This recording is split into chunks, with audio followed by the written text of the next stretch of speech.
उत्तराखंड के एक गांव जोशीमठ में तब रातों रात हड़कंप मच गया जब वहां से कुछ ऐसी तस्वीरें सामने आई। देखा गया कि घर की दीवारों में बड़ी बड़ी दरारें पड़ गई हैं। घटना होने की देरी ही थी कि अफवाहों का बाजार पूरी तरीके से गर्म हो गया। किसी ने कहा कि भगवान का प्रकोप है, तो किसी ने दूसरे तरीके की बातें बनाई। तो आइए आज की वीडियो में हम समझते हैं कि आखिर इस घटना का कारण क्या है। क्या सच में ये भगवान का प्रकोप है या अंदर कुछ और ही चल रहा है। जोशीमठ की लोकेशन के बारे में बात करें तो उत्तराखंड के हिमालयन पहाड़ों में 6000 फीट की ऊंचाई में बसा एक काफी सुंदर गांव। यहाँ की खासियत यह है कि आदि शंकराचार्य ने अपने 4 मठों में से एक की स्थापना जोगी मठ में की थी, जिसकी वजह से ये गांव हिंदू धर्म के मानने वाले लोगों के लिए एक रिलीजियस हॉटस्पॉट बन जाता है। उसके अलावा माउंटेन्स पे चढ़ाई करने वाले लोग अपनी यात्रा की शुरुआत इसी गांव से करते हैं। तो आइए जानते हैं ऐसे कौन से नेचुरल और मैन मेड रीजन है जिनकी वजह से जोगी मठ, जो हिमालय की गोदी में बसा एक इतना सुंदर गाँव है, धीरे धीरे बर्बाद होता जा रहा है।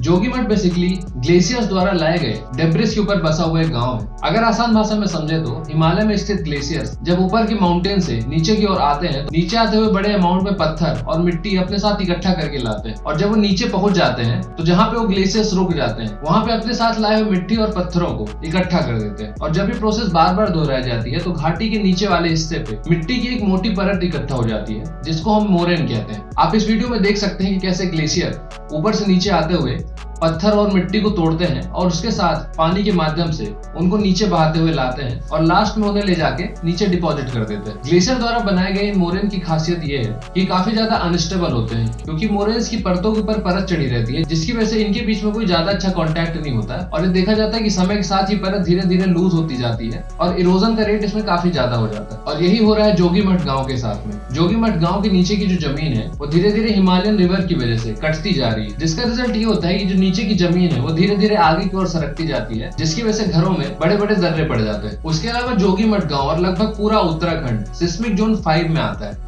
अब सिस्मिक जोन 5 को आसान भाषा में समझे तो हमारे पूरे देश को 5 सिस्मिक जोन में डिवाइड किया गया है, और पहले सिस्मिक जोन से 5वें सिस्मिक जोन तक आते आते अर्थक्वेक का जो खतरा है वो धीरे धीरे बढ़ता जाता है। और जो 5वां सिस्मिक जोन है वो ऐसा जोन है जहाँ पे अर्थक्वेक का खतरा सबसे ज्यादा हो, और अनफॉर्चुनेटली जोशीमठ इसी सिस्मिक जोन में आता है। आसान भाषा में अगर समझे तो जोशीमठ जिस टीले में स्थापित है उसके नीचे का सरफेस काफी ज्यादा अनस्टेबल है। सिस्मिक एक्टिविटीज की वजह से नीचे का जो लैंड सरफेस है वो लगातार मूव कर रहा है। और एक अर्थक्वेक 1976 में आया भी था, जब आज ही की तरह उस समय भी घरों में दरारें पड़ गई थी और जान माल का काफी नुकसान हुआ। हालांकि सारा दोष नेचुरल रीजन के ऊपर नहीं डाला जा सकता है, कई ह्यूमन मेड ऐसे रीजन है जिसकी वजह से हिमालय का जो इकोसिस्टम है और जोगीमठ जैसे कई सारे गांव बुरी तरीके से सफर कर रहे हैं। अब जैसा कि हमने बात करी थी कि जोगीमठ एक रिलीजियस हॉटस्पॉट है, उसके अलावा कई सारे माउंटेनर्स भी यहाँ के रुकते हैं और अपनी ट्रैकिंग को यहीं से आगे बढ़ाते हैं, जिसका रिजल्ट इस रूप में सामने आया कि धीरे धीरे टूरिस्ट की जो संख्या है वो काफी बढ़ती जा रही है। और इसको एकोमोडेट करने के लिए सिविलियन कंस्ट्रक्शन काफी तेज से चल रहा है, जैसे होटल बनाना। इन सब की वजह से जो जमीन है वो धीरे धीरे अनस्टेबल होती जा रही है और लैंडस्लाइड और अर्थक्वेक का खतरा काफी बढ़ता जा रहा है। उसके अलावा कई सारे गवर्नमेंट स्पॉन्सर्ड प्रोजेक्ट भी हैं, जैसे धौली गंगा रिवर पे तपोवन हाइड्रो इलेक्ट्रिक प्रोजेक्ट। उसके अलावा नेशनल हाईवे 7 जो है उसको भी चौड़ा किया जा रहा है, जिसका रिजल्ट इस रूप में सामने आ रहा है कि हिमालयन इकोसिस्टम